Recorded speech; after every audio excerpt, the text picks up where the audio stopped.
Muy buenas tardes, magnífico señor rector, director del Real Instituto de Estudios Asturianos.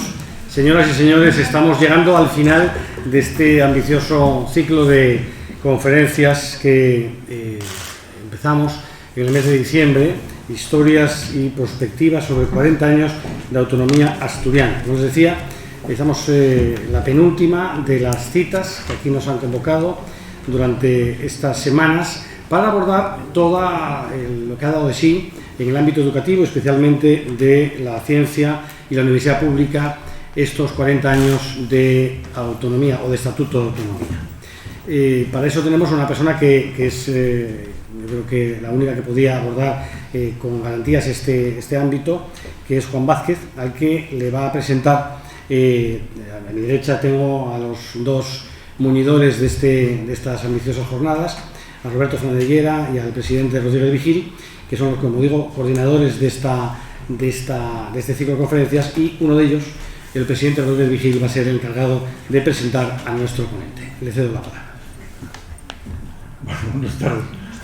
Gracias, Javier. Lo que pasa es que presentar a Juan Vázquez me parece una osadía. Es presentarlo en esta casa, además, y presentarlo en Oviedo. Pero bueno, por el tema del protocolo, que sea exclusivamente tal, nadie mejor que Juan Vázquez, efectivamente, para afrontar y ver con visión larga los problemas de la educación, los problemas incluso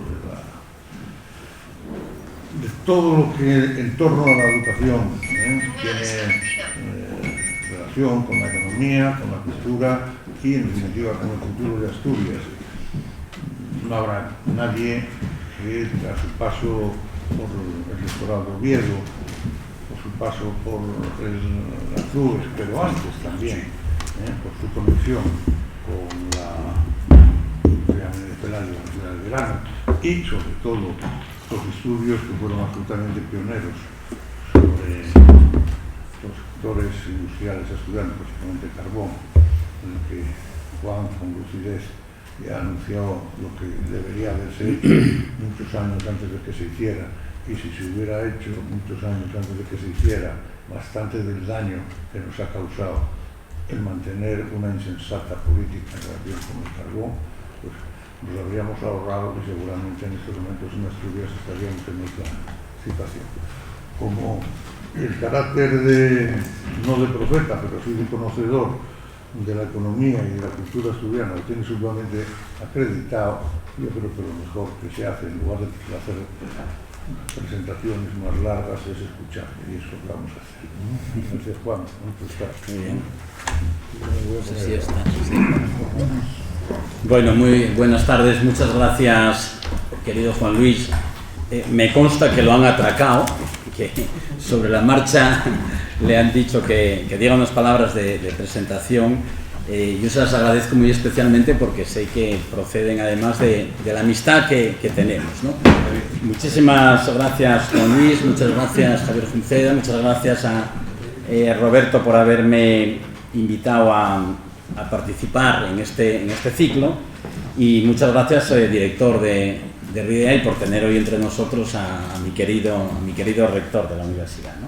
Bueno, permitirme que en un día y en un momento como este utilice un minuto previo para sumar mis palabras a tantas otras voces que están denunciando en estos momentos la invasión de Ucrania, ¿no? Ese acto de un tirano sobre los valores democráticos y sobre un país, y solidarizándome con el sufrimiento de tantos ucranianos, ¿no? Realmente, ante un atropello como este, casi parece que se quitan las ganas de hablar de cualquier cosa, pero justamente porque se trata de un atropello, a lo mejor no está de más que hablemos de universidad, de ciencia, de conocimiento, de educación, que es en definitiva lo que puede acabar en el fondo y finalmente con situaciones como esta. Bien, en todo caso, de lo que me toca hablar es de esto, y de esto en este ciclo ambicioso, en temas y en ponentes, que trata de hacer balance de los 40 años del Estatuto de Autonomía, Asturias, de la autonomía asturiana en diversos ámbitos. A mí me han encargado hablar de la ciencia, la educación, la universidad. Como ven, yo he cambiado hábilmente en el título y he empezado por poner universidad, ciencia y educación, porque como todo es inabarcable y no quiero, desde luego, utilizar mucho tiempo, voy a hablar más de lo mío, fundamentalmente, ¿no? Y dentro de... Sí, esto... Bueno, sí, con esa luz pareceré mortecino, pero bueno. Pero favorece mucho. Sí, bueno, si favorece, entonces la dejaremos. Bueno, y por lo tanto, sobre este tema, lo que quiero... abordar temas en un periodo como estos parece siempre una invitación a hacer revisiones del pasado, con las que muchas veces se pretenden ajustar cuentas con la historia, incluso a veces reescribir la historia. Y yo debo decir que lo concibo más como una mirada para no quedarse atrás, verdaderamente atrapados o refugiados en un tiempo que se fue, que fue feliz, pero que se fue, sino que lo que vaya a decir trato de hacerlo, por una parte, para conmemorar los logros y los avances de estos años, para aprender de sus fracasos y sobre todo para salir a la intemperie del porvenir, ¿no? Bueno, por eso la voy a dividir la conferencia y espero no pasarme del tiempo razonable. Voy a dividir la conferencia en dos partes, una primera en la que voy a hacer una visión más del pasado y otra segunda parte de la conferencia en la que trataré de ver los desafíos más del futuro, más prospectiva, ¿no? Bien, mi vida académica, yendo a la parte primera del pasado, mi vida académica se solapa prácticamente con la del Estatuto de Autonomía del Principado de Asturias, porque por esos años empezaba yo con una generación joven a ser profesor en esta Universidad de Oviedo. Eso no me confiere más que una categoría y una condición, la de testigo, no ninguna otra más, ¿no? Pero como testigo me ha permitido ver cómo se han ido trabando durante décadas, durante estas 4 décadas, dos autonomías, la de política de la comunidad autónoma, de nuestra comunidad autónoma, y la propia autonomía de la universidad, cómo han ido avanzando y cuál ha sido la evolución de la universidad y de la sociedad durante todo este periodo. Avanzo una idea desde la que parto, ¿no? Primero, la autonomía es algo irrenunciable para la universidad y algo fundamental y básico para la universidad. Y segundo, yo creo que la universidad, la española y la asturiana, en estas décadas, ha tenido un progreso espectacular, un avance verdaderamente muy notable, en el que también habrá muchas limitaciones y muchas carencias, pero yo hago un balance muy positivo de lo que ha ocurrido a lo largo de este periodo. No soy de los que creo que cualquier tiempo pasado haya sido mejor, pero cuando echo la vista atrás, creo que hay razones para hacer esta afirmación del formidable avance y balance que ofrece la universidad española y la asturiana en particular a lo largo de estas décadas, ¿no? Cada una de estas décadas, he tratado de resumir aquí, tienen su empeño, su afán, y el breve recorrido que propongo por ellas es más que nada para que seamos conscientes verdaderamente de cuántos y cuáles han sido los principales avances universitarios y cómo han ido cambiando los objetivos, incluso los lenguajes dentro de la universidad, ¿no? Si vamos a la primera de las décadas de esta autonomía universitaria y autonomía política, la década de los 80, lo que ahí se sustancia son fundamentalmente problemas o temas de democratización de la universidad y de casi un periodo constituyente en la propia universidad, ¿no? Son las primeras elecciones democráticas al rector, que gana el rector Alberto Marcos Vallaure. Es la época de configuración, de elaboración de unos primeros estatutos democráticos en la universidad asturiana. Yo lo recuerdo además como multitudinarios en el Teatro Filarmónica, aquí al lado, ¿no? Algunos otros colegas que estáis aquí en la sala lo recordaréis perfectamente, con sesiones permanentes prácticamente y desde luego con un cierto nivel de radicalidad que practicábamos en aquel momento los entonces denominados penenes, ¿no? Los profesores no numerarios. Bien, aún así se consiguieron un marco estatutario que era desde luego toda una novedad, ¿no?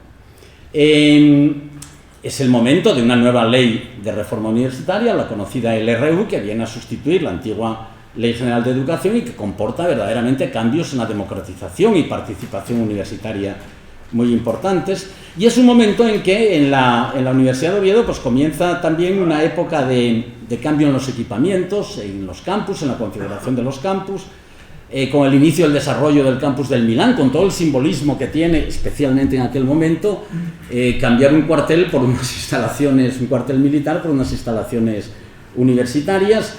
Bueno, empieza también a construirse los edificios de la Politécnica de Gijón y se genera, y hay una nueva generación de facultades, algunas nacidas en la época anterior, pero que van consolidándose en esta década de los años 80.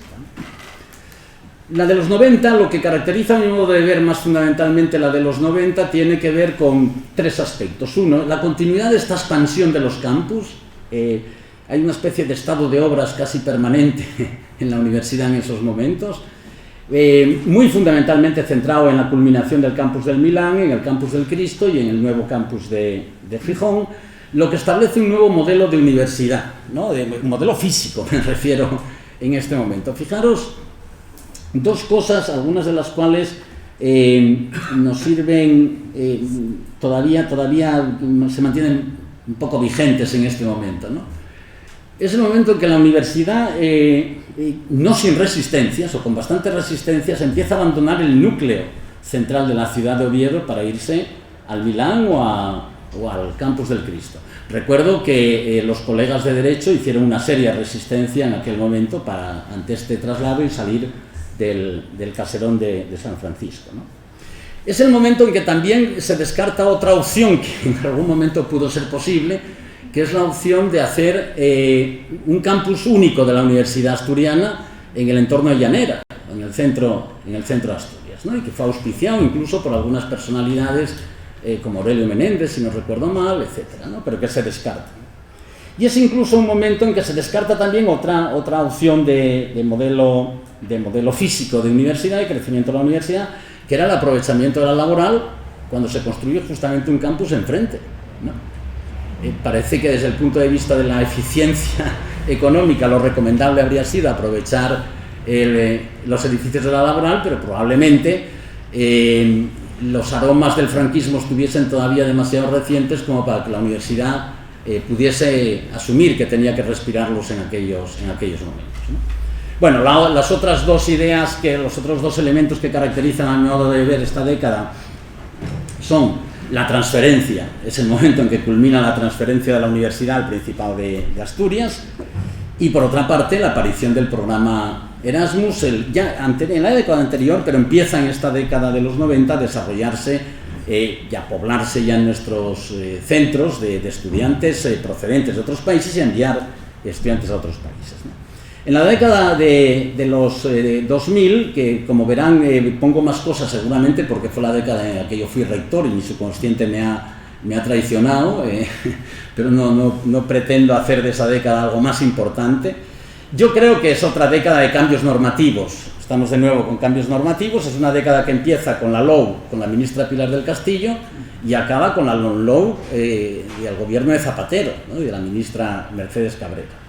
Es la década sobre todo de la primera década verdaderamente europea de la Universidad Española y por lo tanto de la Universidad Asturiana también, ¿no? Es la década en la que dedicamos casi todos los esfuerzos a eso que se ha llamado Bolonia, con más o menos éxito, no entremos ahora en ello, y al proceso de convergencia europea universitaria, ¿no? Es una década también en que los lenguajes han ido cambiando y ahora empezamos a hablar de acreditaciones, empezamos a hablar de inserción laboral, empezamos a hablar de calidad, empezamos a hablar de startups y de empresas de base tecnológica. Bueno, y nosotros además tenemos como cuestiones muy específicas de la Universidad de Oviedo la celebración de nuestro 4º centenario con la proyección cultural y social que supuso y la inauguración de algunos equipamientos muy singulares como el campus de Mieres o el primer edificio de servicios universitarios en Avilés, o la utilización de los edificios de la laboral, ¿no? Y por fin, en este recorrido tan rápido en la década de 2010, creo que hay tres elementos que destacar, que de nuevo marcan esa evolución en los lenguajes, en los objetivos universitarios, son por una parte, una muy positiva, el campus de excelencia internacional que se otorga a la Universidad de Oviedo, que quizá luego no ha culminado todas las expectativas que se habían puesto en él. Es una época en que avanzan y se consolidan centros de investigación y en que empieza a primar la importancia de los rankings y del posicionamiento de la Universidad de Oviedo en ese sentido, y es una época dominada también por los recortes en el gasto como consecuencia de la crisis, ¿no? Bueno, seguro que en cada década podríamos añadir más cosas. Al llegar a la actualidad, al rectorado del profesor Villaverde, pues tenemos una universidad que ha pasado por todas estas etapas, que ha avanzado en equipamientos, en titulaciones, en profesorado, etcétera, etcétera, en todas las magnitudes, pero que se sitúa además en una posición media alta en los rankings españoles y que ha conseguido situarse entre las 500 primeras en ese entorno, en el ranking de Shanghái en algunos momentos, pero que tiene también importantes desafíos sobre los que luego hablaré, ¿no? Bien, en todo este tiempo, sobre el que se podrían decir y hablar muchas cosas, yo simplemente querré acabar esta visión retrospectiva diciendo que esta ha sido una universidad de las personas, y dentro de las personas quiero destacar tres elementos en particular. Una de un conjunto de maestros que han coincidido en la Universidad de Oviedo en estos años, entre los que destaco muy singularmente y en primer lugar a Emilio Alarcos, al profesor Emilio Alarcos, cuyo centenario se celebra este año, con figuras como Gustavo Bueno, o figuras que son básicas para entender el nacimiento de estudios en la Universidad de Oviedo, como José Luis García Delgado o Álvaro Cuervo, o el profesor Pérez Casas en medicina. No sé si dan para decir que tenemos frente al grupo de Oviedo de comienzos del siglo XX, un grupo de la autonomía, quizá porque cada individualidad era muy potente, pero lo que no llegó a ser potente fue el núcleo y la relación entre todos ellos, pero sí que es una universidad que ha tenido un colectivo de personas, de personalidades, de profesores muy importantes en estos años, ¿no? Segundo, la Universidad de las Personas, en el sentido de que en estas décadas uno de los grandes cambios es que muchos segmentos sociales han accedido por vez primera a la universidad, y la universidad ha conseguido ser un motor de movilidad social impresionante, un instrumento de movilidad social y de ascenso social de muchas generaciones. No es un fenómeno solo de esta época, sino ya anterior, pero que en esta época se consolida y que convierte a la universidad en un instrumento de movilidad social que está perdiendo, al menos parcialmente, en los momentos actuales, ¿no? Y tercero, una universidad de las personas en que el balance más negativo, si se quiere, o menos positivo, es cómo ha ido reduciéndose el número de estudiantes progresivamente, ¿no? Y aquí tenemos un cuadro que lo refleja muy bien. Se pueden hacer análisis más sofisticados, pero quiero destacar dos cosas simplemente en este cuadro que muestran la envergadura del proceso, ¿no?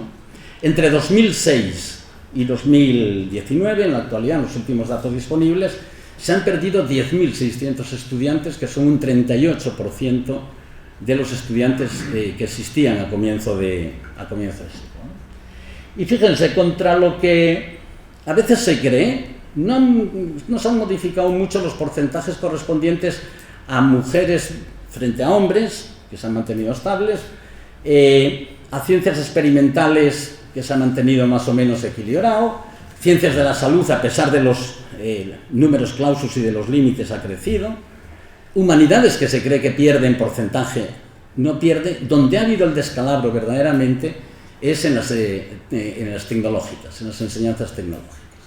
Y resalto esto no solo porque sea muy importante ese dato, sino porque creo que es muy importante y muy relevante para la economía y la sociedad asturiana.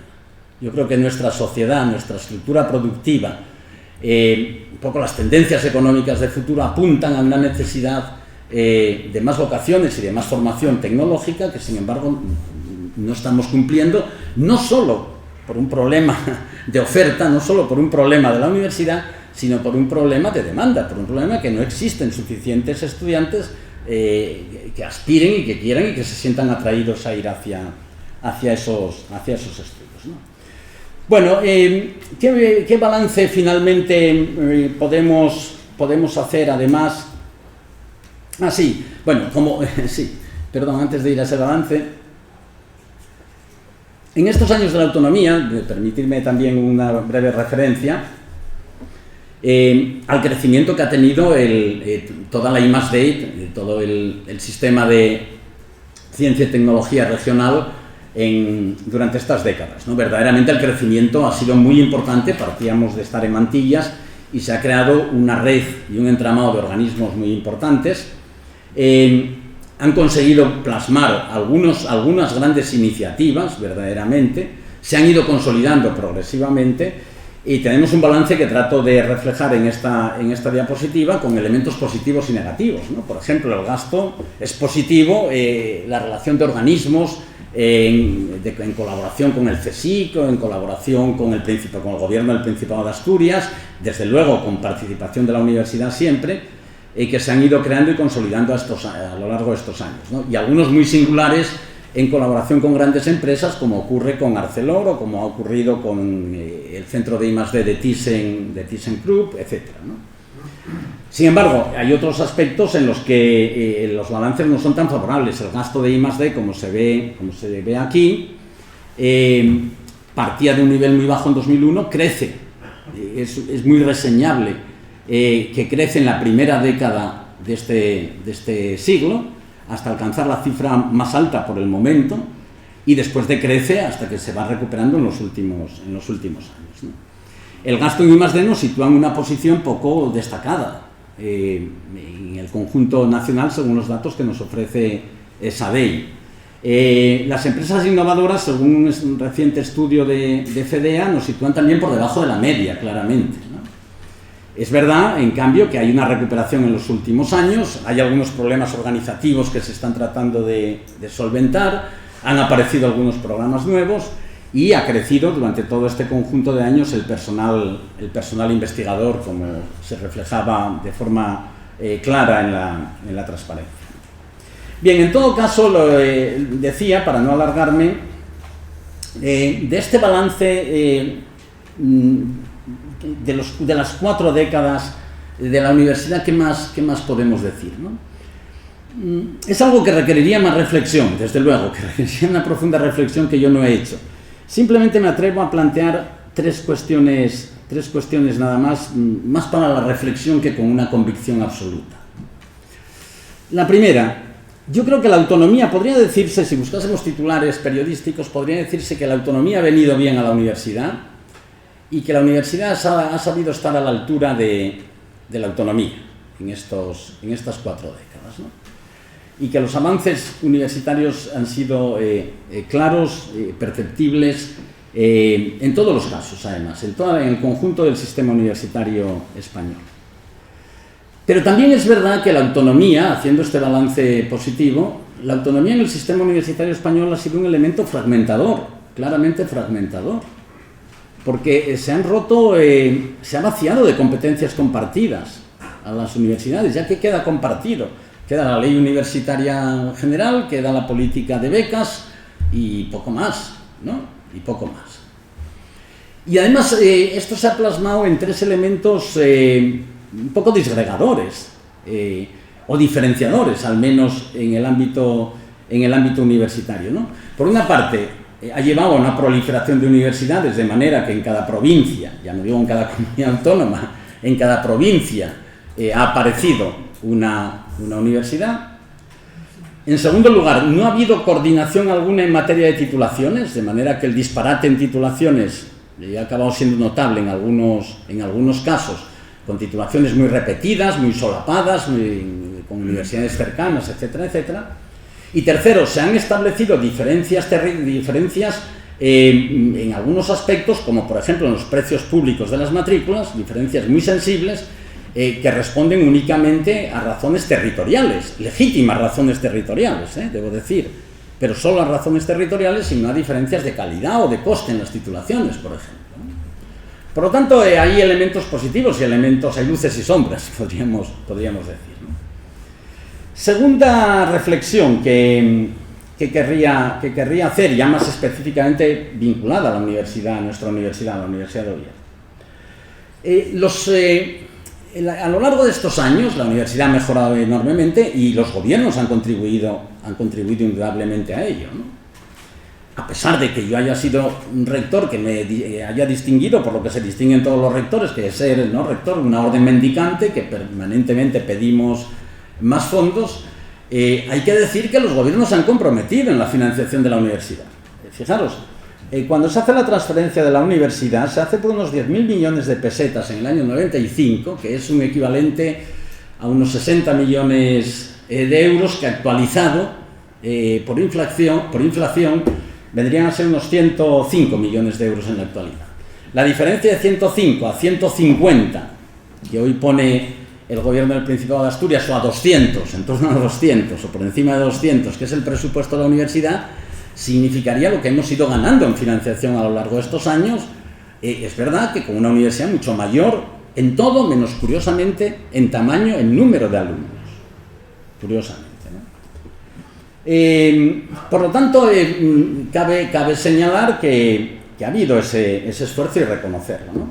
Sin embargo, lo que yo creo, personalmente, es que no ha habido en ningún momento una verdadera estrategia de los gobiernos del Principado de Asturias para la universidad y para poner la universidad al servicio del desarrollo regional, ¿no? Y no es una recriminación, y no es una imputación, que yo le he hablado con mucha tranquilidad con muchos presidentes y todos me han dicho que efectivamente comparten este criterio, porque la vida ha llevado finalmente pues a salvar el día a día, o a gestionar lo cotidiano, o a salvar los presupuestos de cada año, o todo lo más a hacer un contrato programa, pero no a establecer verdaderamente una estrategia de la universidad como potente y verdadero instrumento al servicio del desarrollo económico y social de la región, más allá de la retórica, en la que siempre estamos de acuerdo en esto, ¿no? Y además, creo que ha habido, por lo tanto, más inercia que estrategia, y más acomodación que riesgo y que innovación, ¿no?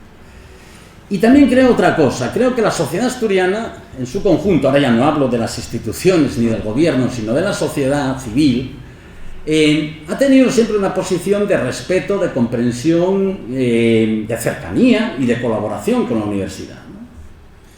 Y es verdad, y eso se ha plasmado en muchísimas expresiones de todo tipo, desde contratos y convenios que las empresas hacen con la universidad hasta el aprecio que las familias tienen con la universidad, ¿no?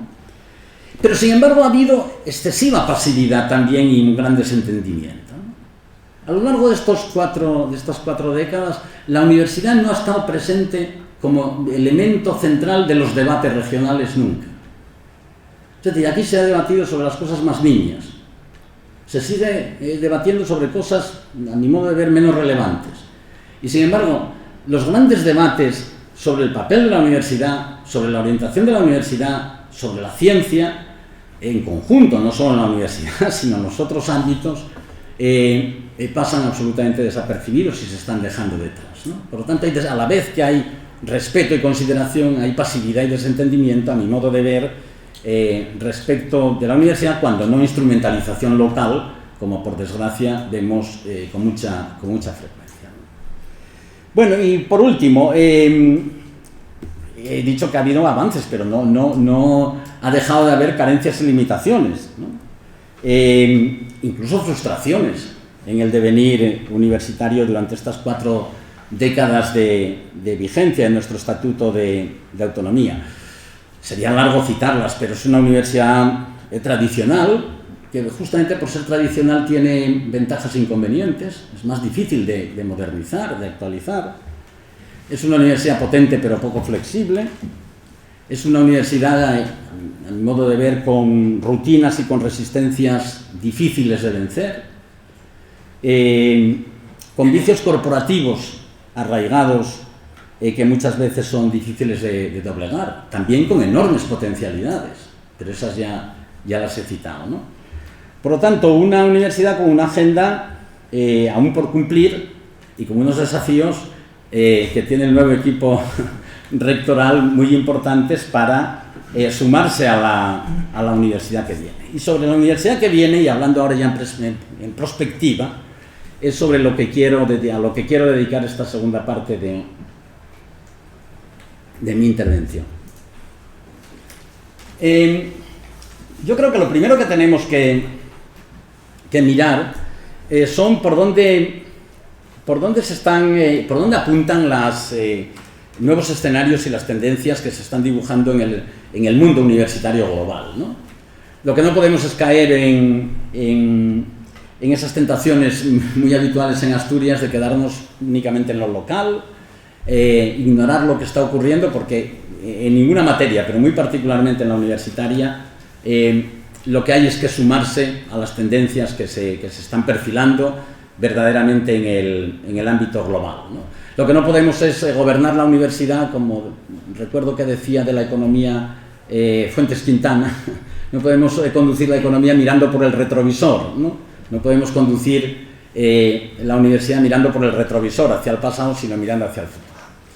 Y a mi modo de ver, entre las muchas escenarios y nuevas tendencias que se perfilan en la universidad en el ámbito global, hay estas 5 que señalo aquí, ¿no?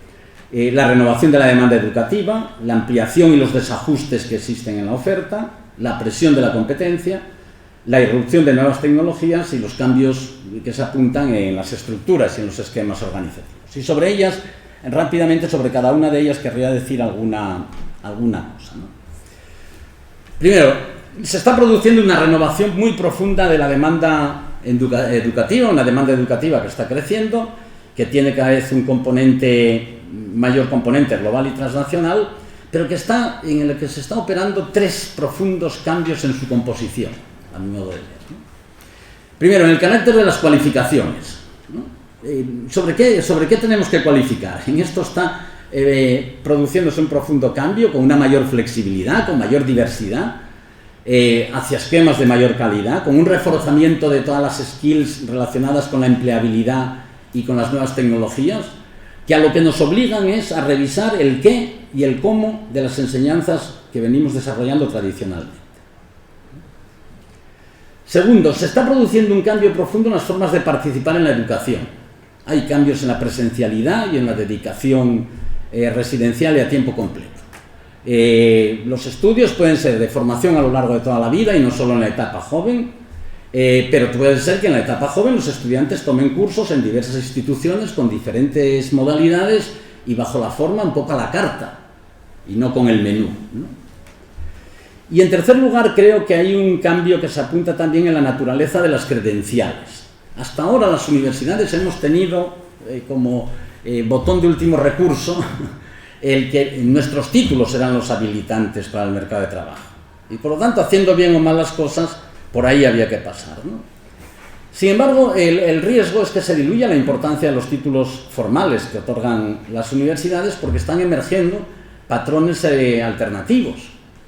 Y los títulos universitarios pueden perder importancia frente a estos programas y a credenciales que tendrán para los empleadores un valor similar. Por si no se entiende lo que digo, en muchos casos Google puede hacer un programa de formación por el que contrata más fácilmente a la persona que haga ese curso que a la persona que haya hecho informática en la universidad. ¿De acuerdo?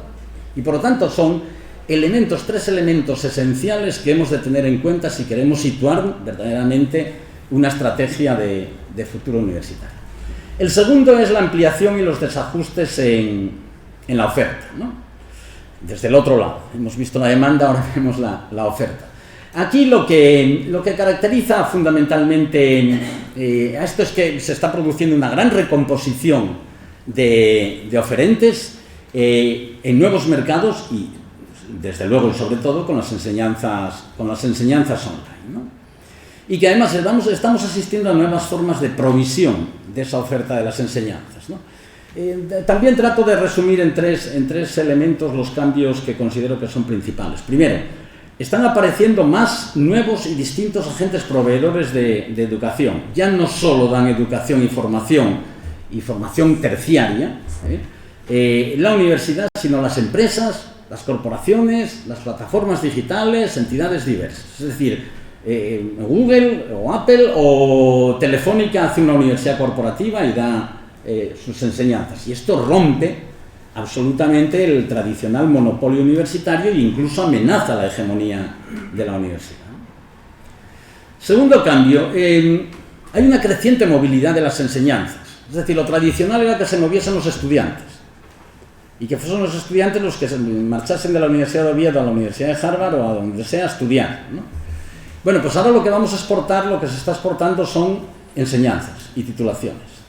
Y esto, los soportes online verdaderamente facilitan esta exportabilidad a través de programas internacionales y de programas que están en la red y son verdaderamente accesibles, ¿no? Y bueno, por último, creo que esto está dando lugar también a una educación transnacional con nuevos cauces como los campus internacionales, concebidos muchas veces como hubs o como bases educativas, a la emergencia de universidades multinacionales o de universidades que tienen como franquicias, es decir, igual que hay McDonald's o Burger King, pues hay franquicias de muchas universidades del mundo en cualquier sitio, por lo tanto cualquier día podría verlas aquí, ¿no? Todo esto rompe, por lo tanto, con esquemas también tradicionales en la implantación, en la organización, en la movilidad y en muchos otros aspectos, ¿no? El tercer nuevo escenario, a mi modo de ver, es la presión de la competencia, ¿no? La competencia está abierta, está guiada por un mercado principal, que es el de la reputación. Ese es lo que el mercado y la característica fundamental en el mundo universitario. Está sentada en una mayor diferenciación de las universidades y está soportada por un instrumento de medición que son los rankings, nos gusten o no nos gusten, ¿no? Esa competencia se plasma en todos los terrenos, en el reclutamiento de profesores, de estudiantes, en la carrera por la excelencia, en la investigación, en el talento, en los resultados, en las patentes, en todo, ¿no?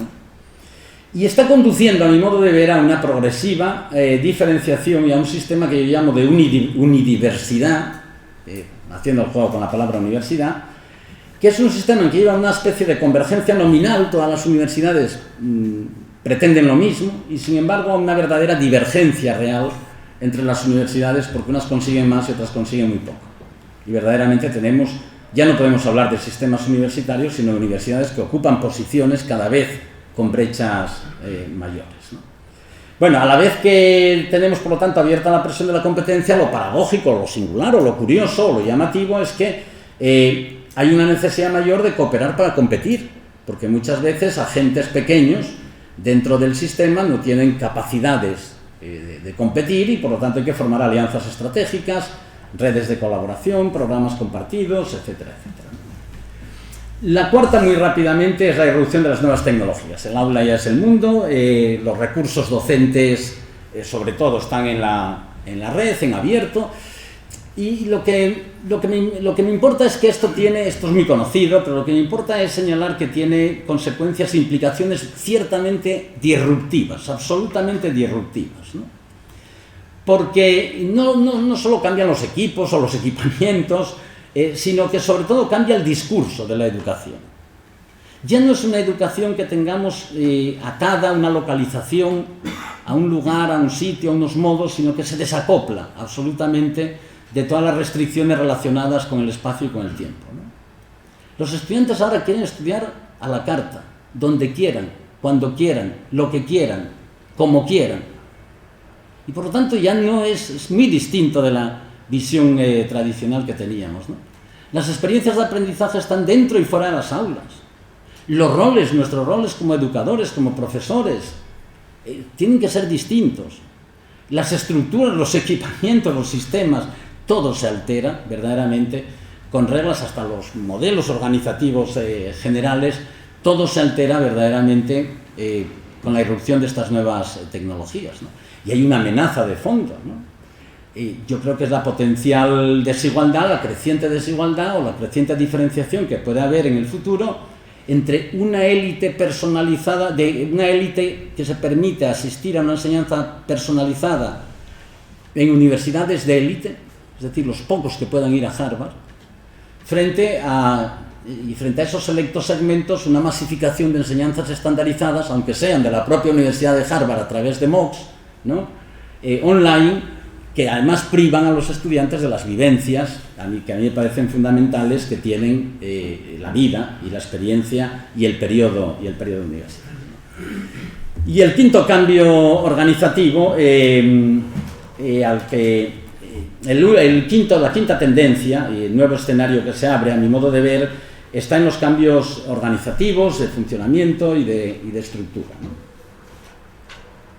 Bueno, aquí creo que lo que se imponen son objetivos de eficiencia, la incorporación de instrumentos para medir y mejorar los rendimientos, la exigencia mayor de resultados en docencia, en investigación, en calidad, en transferencia, en inserción laboral, porque si olvidamos la inserción laboral y olvidamos ser útiles para nuestros alumnos para encontrar un empleo, nuestros alumnos se desentenderán de la universidad. Si nosotros nos desentendemos de ellos, ellos se desentenderán de la universidad también, ¿no?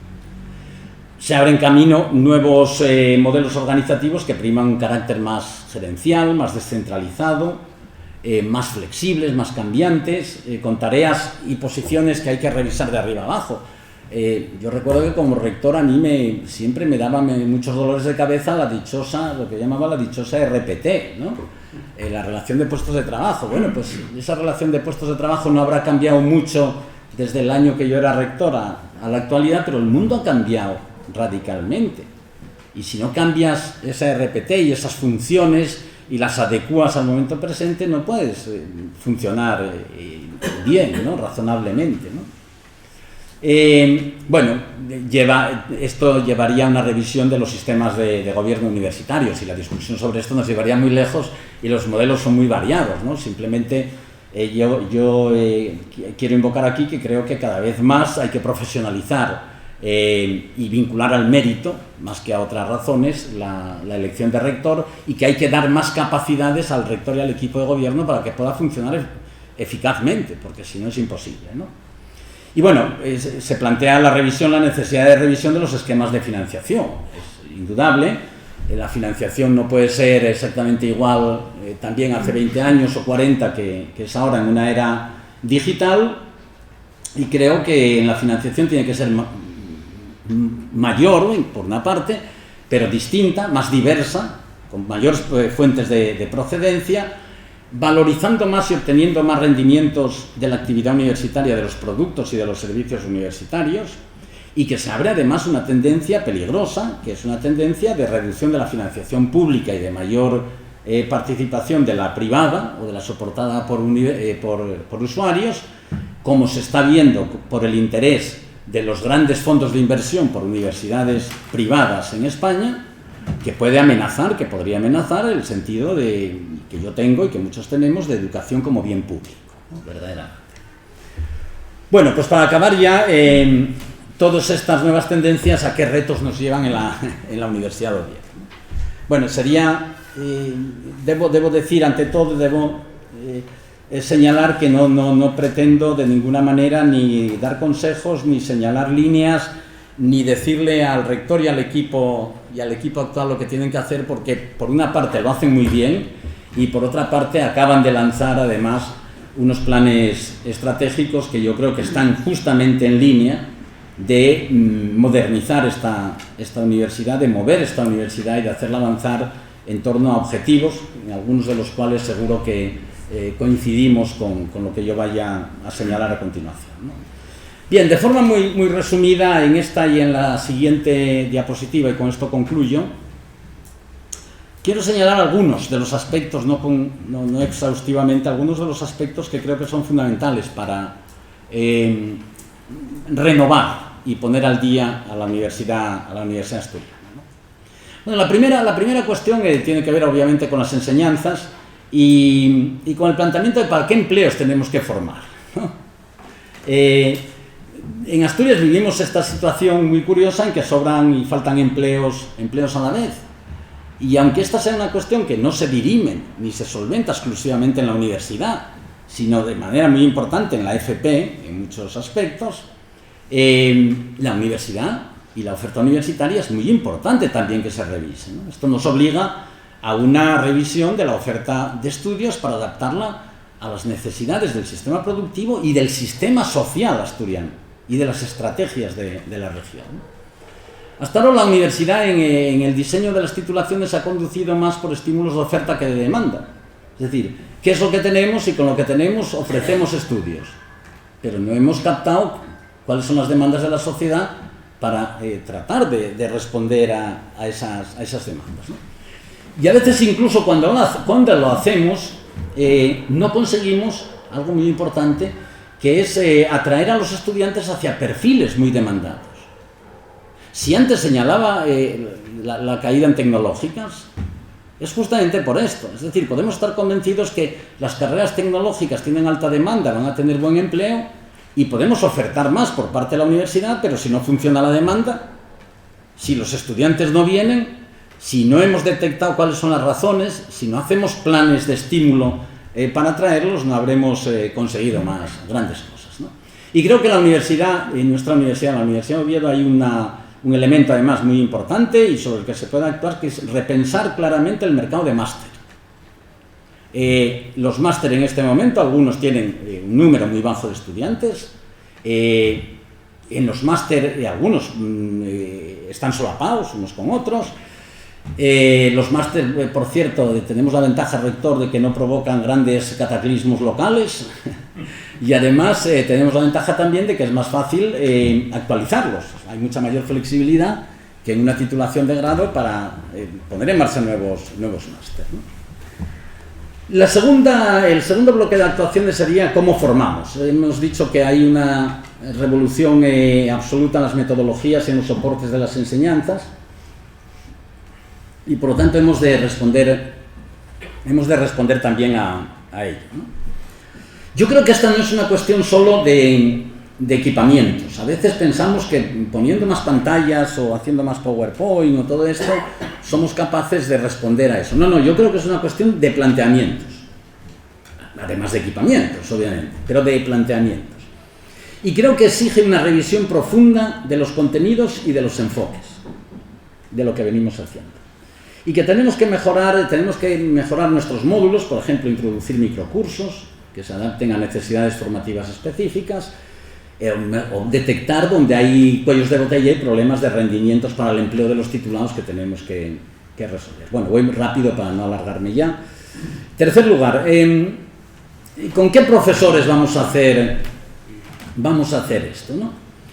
Mi idea es que en profesorado hay que atreverse a probar cosas nuevas y no hacer las rutinas de siempre. Es verdad que las claves que están en los sistemas de acceso, de selección, de progresión académica, no están en nuestras manos, que dependen de normativa nacional y por lo tanto ahí poco podemos cambiar, ¿no?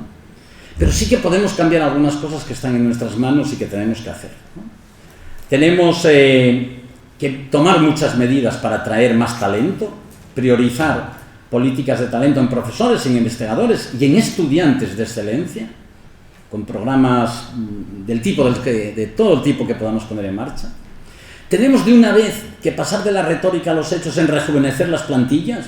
Es un gran hándicap que tenemos y una posibilidad y una capacidad que está en manos de la universidad. Yo creo que una de las apuestas más fundamentales hoy es apostar por banquillo, por tener personas jóvenes, profesores jóvenes que no se forman de un día para otro ante la situación de envejecimiento, además de nuestro profesorado. Y por último, incentivos y apoyos en la trayectoria del profesorado. Es decir, a los profesores les exigimos mucho para que hagan muchos artículos JCR de impacto, no sé qué, y después se acabó, ¿no? Yo personalmente creo que hay que ayudarlos antes y que no se pueden mantener periodos tan largos en que los profesores estén precarizados. Y segundo, no se puede después desentender de la universidad de los profesores, sobre todo cuando hay que motivarlos para hacer el cambio y la innovación y la renovación a los nuevos soportes y a los nuevos métodos. Por lo tanto, no se los puede dejar solos ante el peligro. En el otra de las grandes parcelas, en la investigación, bueno, la investigación en la Universidad de Oviedo ha mejorado sensiblemente en todos estos años. Es evidente y es asumido por todos que tenemos que mejorar los canales de transferencia, de conocimiento, la dinamización científica, pero yo añado también y la cultural de la sociedad asturiana, que tenemos que fortalecer vínculos con empresas, etcétera, y todo esto es muy asumido, ¿no? Y en muchas de estas parcelas se están haciendo cosas. Lo único que creo es que hay que reforzarlas mucho, pero que hay que concretar, además, algunas más, ¿no?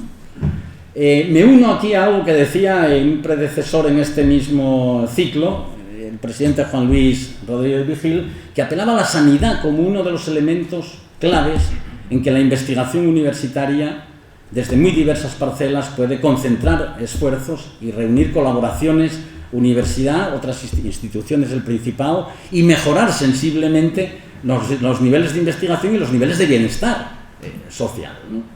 Pero como esta seguro que hay algunas otras. Y un desafío, ¿no? La universidad tiene muchas ideas con valor, pero tenemos que dar valor a las ideas.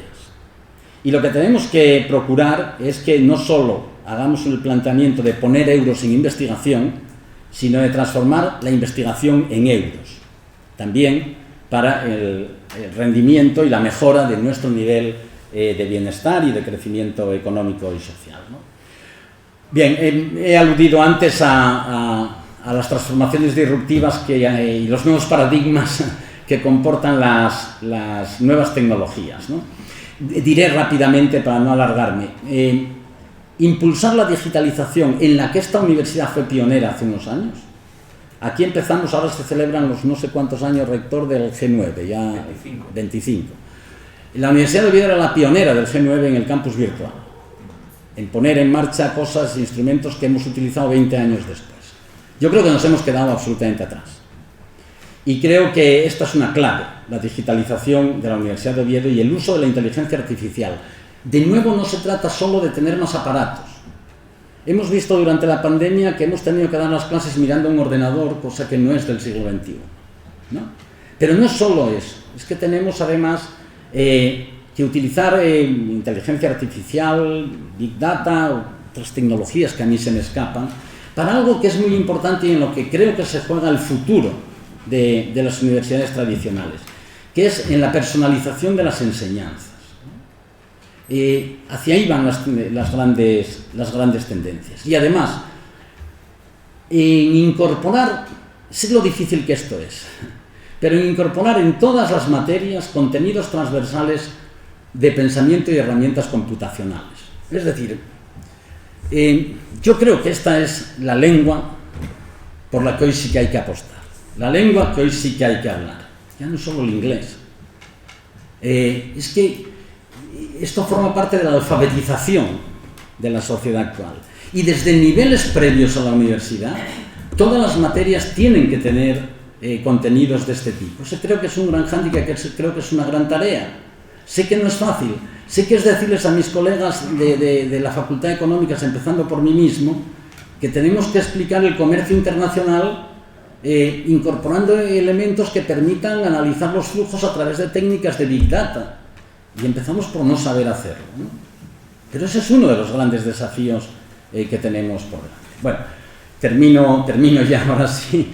El mercado de competencia, la competencia está abierta, como decía antes, y el mercado es la reputación, y creo que ahí la Universidad de Oviedo debería hacer una apuesta muy firme y muy clara por titulaciones y máster de prestigio en algunos campos que nos identificasen, ¿no?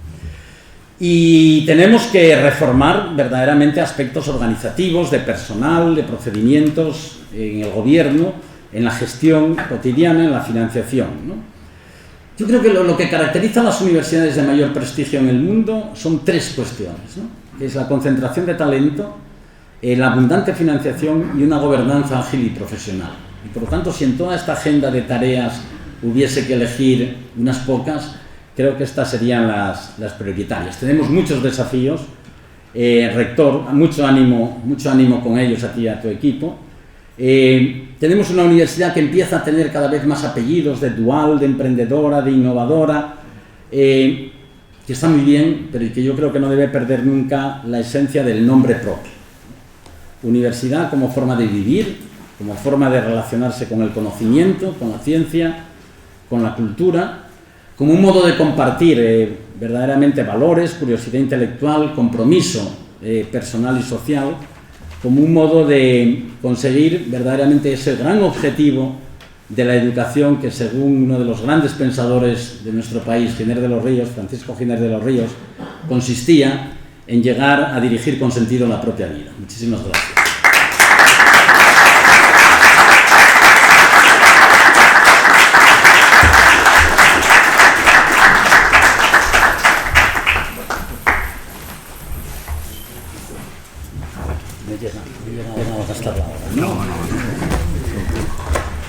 Bueno, muchas gracias, rector Vázquez. Y ahora, como viene siendo habitual en estas sesiones, se abre un turno de intervenciones para todos aquellos que quieran formularle una pregunta o simplemente, bueno, pues, una reflexión que quieran compartir con nosotros.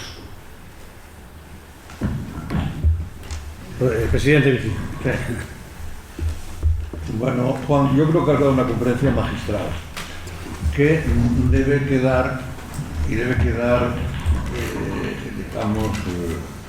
bien reflejada en el libro que va a realmente al público. Ya sabemos cómo es el público en las conferencias. Sin embargo, esta conferencia a mí me parece que tiene un carácter magistral y que debe de ser digamos, transferida a la mayor cantidad de gente, porque realmente sobre la base de que las ideas que aquí has expuesto tengan alguna repercusión o una plasmación, estará encauzado o no el futuro de esta región. Y por tanto, como me parece que ha sido una conferencia extraordinaria, lo que sí creo es que te apliques a hacerlo claramente de cara a la publicación, porque creo que ahí es donde tenemos que hacer todos incidencia especial en relación con esto.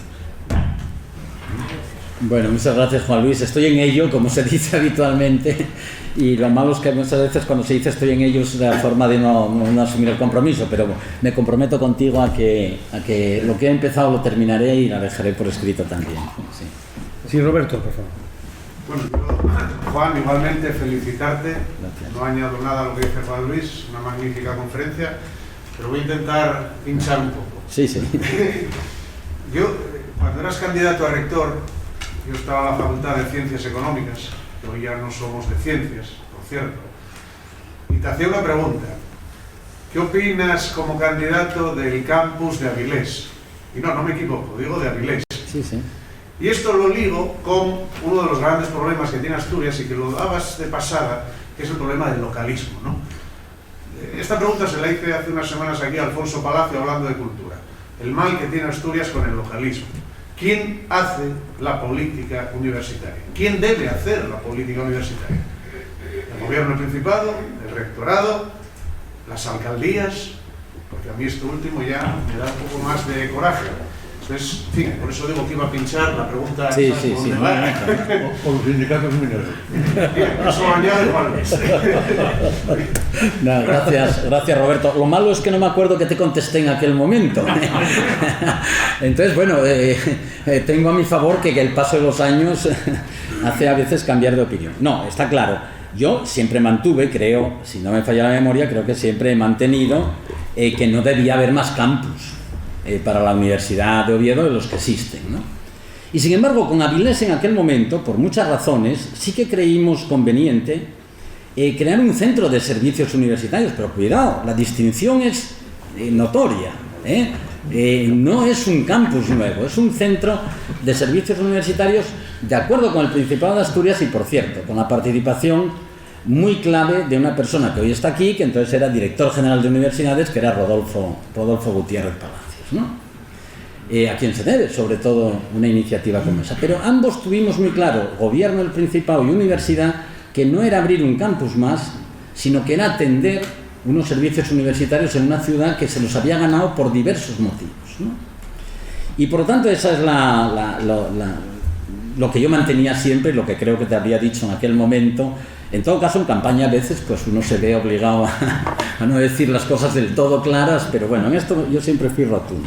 ¿Quién hace la política universitaria? Mira, los universitarios decimos siempre que la autonomía es sagrada, y yo creo que la autonomía es sagrada, ¿no? Que la política universitaria la debemos hacer los universitarios, y también lo creo, pero cuidado, de ahí a que la hagamos solo los universitarios, solo con afanes corporativos, solo movidos por afanes corporativos, hay una diferencia. Yo creo que no la deben hacer los ayuntamientos, como ocurre en Asturias, en absoluto. Los ayuntamientos muy legítimamente tienen una lógica municipal que yo respeto. Y yo les he pedido siempre a ellos que respeten la lógica universitaria y académica con la que la universidad debe actuar. Y si no, la universidad no estaría siendo coherente con sus obligaciones. Eso que tiene que hacer.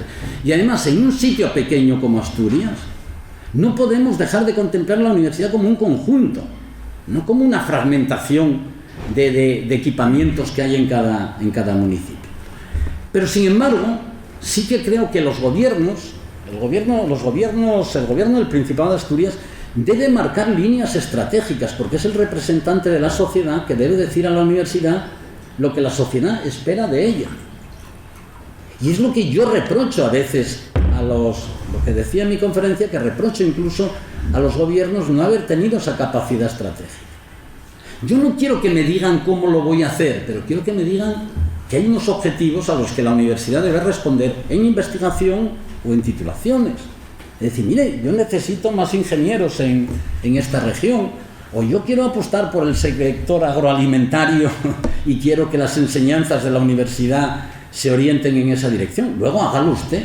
Yo no me voy a meter, como a veces pretendían algunos desde Mieres conmigo, por ejemplo, a decirme cómo tenía que hacer las titulaciones, ¿no? Pero, sin embargo, creo que los gobiernos tienen que decir eso, exactamente igual que un gobierno debe decir, mire, yo quiero que el sistema sanitario en Asturias atienda más los problemas de pulmón, por ejemplo, porque en Asturias en una época hubo muchos mineros que tenían silicosis. Ahora, yo, gobierno, no me voy a poner a operar, no voy a entrar al quirófano, no voy a decir cómo se hace.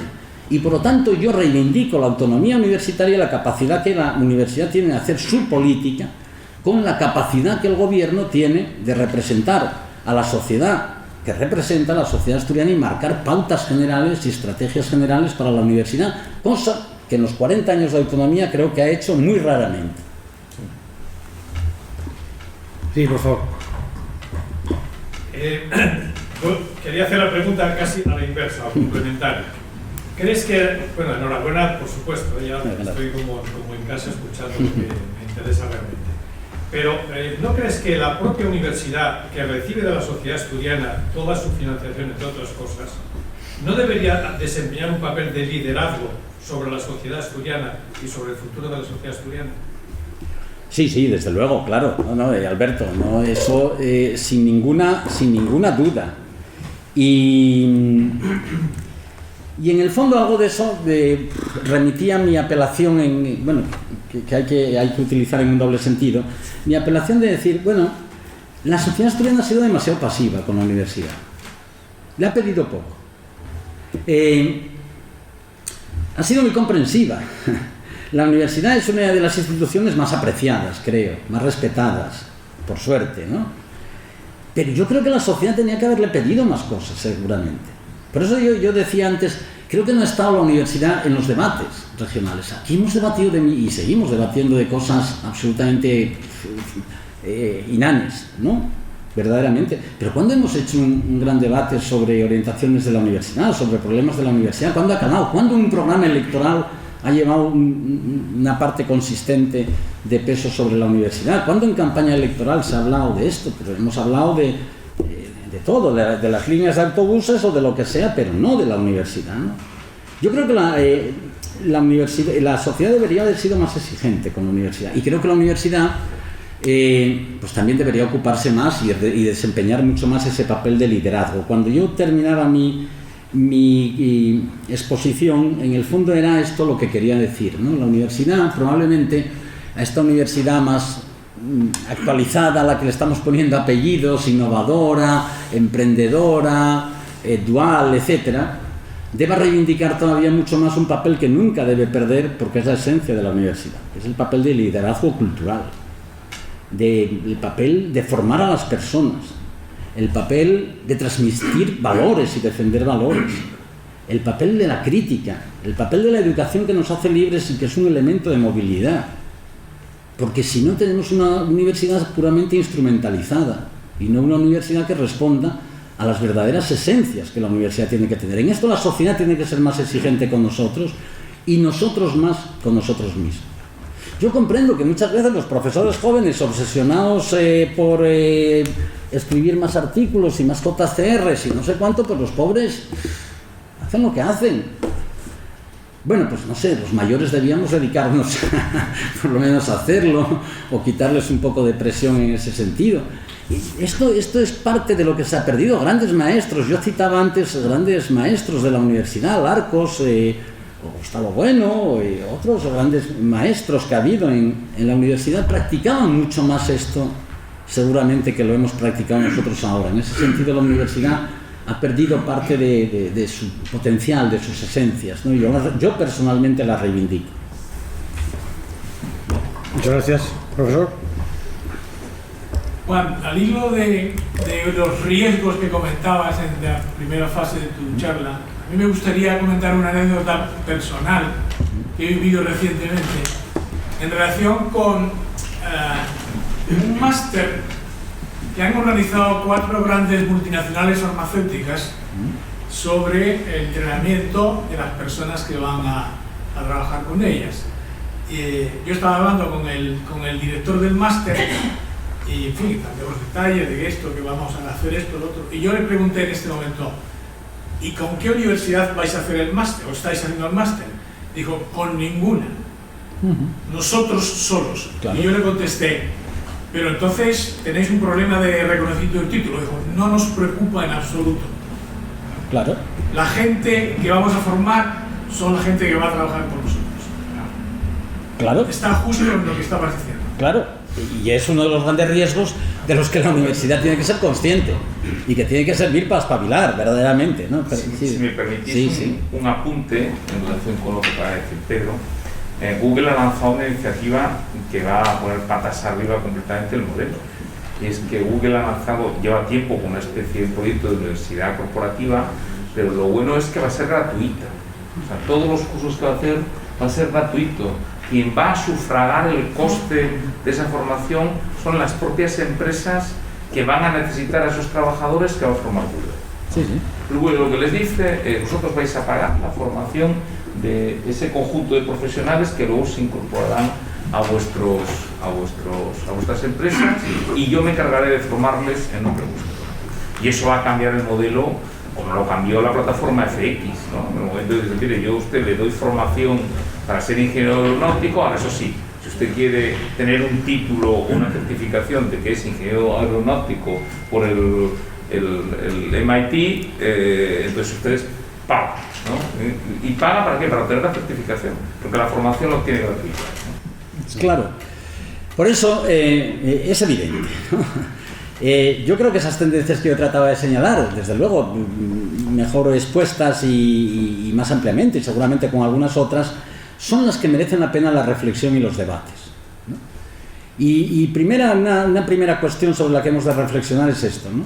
Aquí seguimos enfondados muchas veces en debates que ya eran viejos hace 20 años y que por lo tanto ahora son ya antiquísimos, sobre si ciencias del deporte debemos ponerla en Moreda o en Caborán, ¿no? O en Ríos, dice el presidente.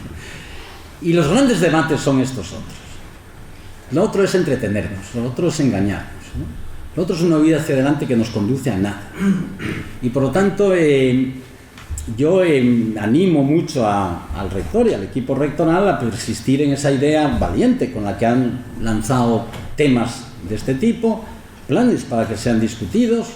Unos pueden ser más atinados, otros menos, pero en todo caso, abrir una dinámica de acabar con los viejos debates ya caducos y caducados, y poner a la universidad en el centro del debate de los temas que hoy son importantes, verdaderamente, como estos, ¿no? Porque efectivamente nos podemos encontrar con eso. Exactamente igual que nos encontramos con que fondos de inversión están comprando universidades privadas en España. Y es malo, es bueno, no sé. Al menos están descubriendo que en las universidades hay un instrumento potente. No hagamos las públicas, que lo potente sean solo las universidades privadas y a través de los fondos de inversión, ¿no? Introduzcamos dinámicas que nos permitan verdaderamente seguir haciéndonos interesantes como hemos sido en el pasado, ¿no? Sí, por favor. Vicente.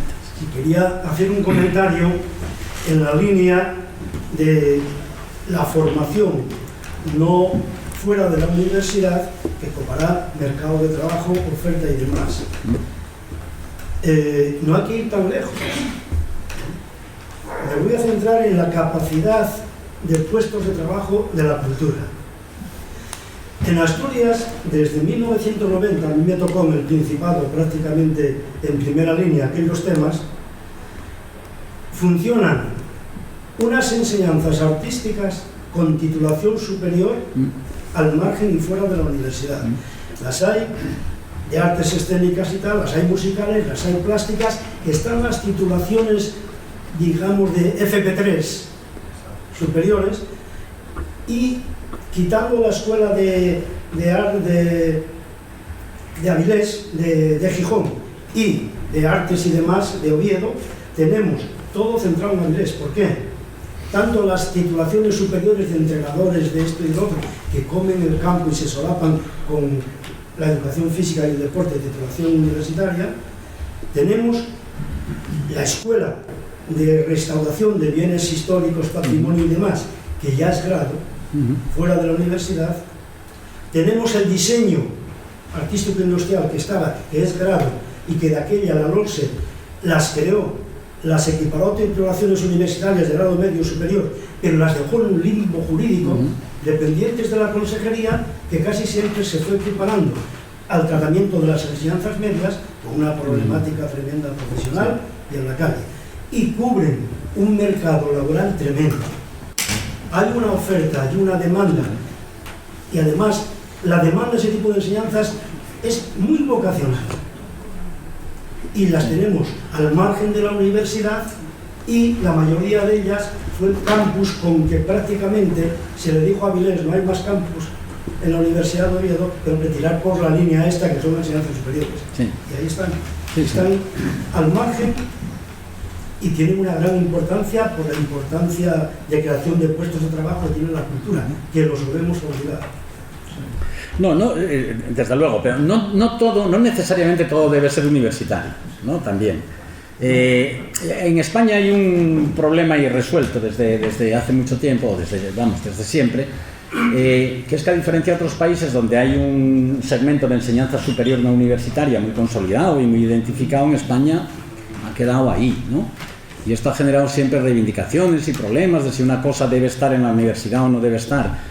Yo, francamente, más que el que esté o no esté, creo que el que se haga con calidad o no se haga con calidad, y otra cosa, que haya pasarelas o que haya relaciones de flexibilidad entre uno y otro, ¿no? Esto se plantea con la FP superior también, el acceso de la FP superior a determinados grados con los que está relacionado.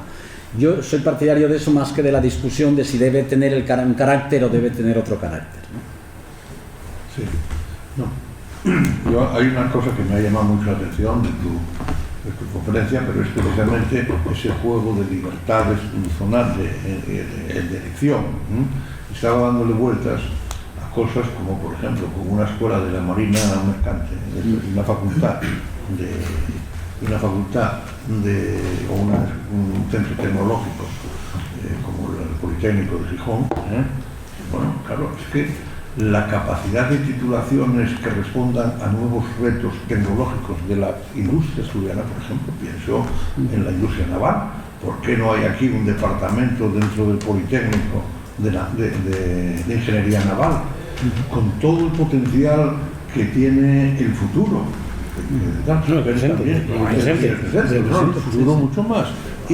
Y departamentos que jueguen con el tema de biología naval, en relación con pues, por ejemplo, la Facultad de Ciencias Naturales, Biología y tal. Es que es verdad que ahí has lanzado unos retos. Yo estoy seguro que el rector, que es muy inteligente, que además ha hecho lo que casi nadie hace en una conferencia, lo cual me parece ejemplar. Ha estado tomando notas todo el tiempo, lo cual a mí me ha parecido que merece, cuanto menos bien, un reconocimiento. Sí, es la famosa libreta negra del rector. Otro reconocimiento más. Menuda labor que tienes por delante. En la universidad en la que yo estudié, Tampoco fue en el Pleistoceno medio. Se parecía más a la Universidad de Don Fernando de Valdés que a todo lo que se está diciendo aquí. Los retos son impresionantes, mucha fuerza y mucho ánimo. Gracias, Ramón, pero conferencial es Juan. Yo soy discípulo de Juan. Bueno, por favor. No, pero yo lo digo pensando, por supuesto. Juan marcó las líneas perfectamente en esa magnífica conferencia, pero quiero decir que yo, el que estás al mando de la nave, eres tú, y te deseo mucha fuerza, porque ya digo, nada que ver aquello de hace no tantos años con esto, que sus retos que tienes por delante ahora mismo. Bueno, es que Juan, que pasó por ahí, sabe lo que él es un profundo y mayor conocedor que yo del panorama y además de la circunstancia de la Universidad de Oviedo, y creo que lo ha planteado con claridad. La única manera en la que la universidad puede desempeñar el papel que tiene que desempeñar, que está llamada a desempeñar, que es liderar, ¿no?, los grandes cambios, las grandes transformaciones, es que ella tiene que transformarse primero, ¿no? Porque si no, no vamos a liderar nada. Lo que vamos a liderar es la inercia. Y la inercia, bueno, esto es un plan transatlántico, pero en algún momento nos pararemos si no embarrancamos en algún sitio, ¿no? Y habrá que hacer cuentas de la catástrofe, ¿no? Y creo que antes de llegar a eso, lo primero que tenemos que hacer nosotros es precisamente repensarnos para ser capaces de desempeñar ese papel que Juan pues, ha descrito y ha pintado con pincelada de maestro. No, bueno. Muchas gracias, rector, y mucho ánimo. Bueno, pues si no hay ninguna pregunta más y ninguna cuestión que compartir, les convoco para la última sesión de la solemne mesa de clausura de estas jornadas, que se va a celebrar en este mismo salón del Real Instituto de Estudios Asturianos el próximo miércoles 9 de marzo a las 7 de la tarde. El título es Autonomía Asturiana, Pasado, Presente y Futuro, y nos van a hablar de esto don Pedro de Silva Cienfuegos Jovellanos, presidente que fue del Principado de Asturias desde el año 83 al 91, y don Adrián Barbón Rodríguez, actual presidente del Principado de Asturias, con la moderación de nuestro director Ramón Rodríguez Álvarez. También estará otro presidente del Principado. Por lo tanto, vamos a tener aquí a un buen plantel de protagonistas que han tenido cosas muy importantes que decir durante estos 40 años de Estatuto de Autonomía. Han sido ustedes muy agradables y muy, en fin, os agradecemos mucho vuestra presencia. Se levanta la sesión.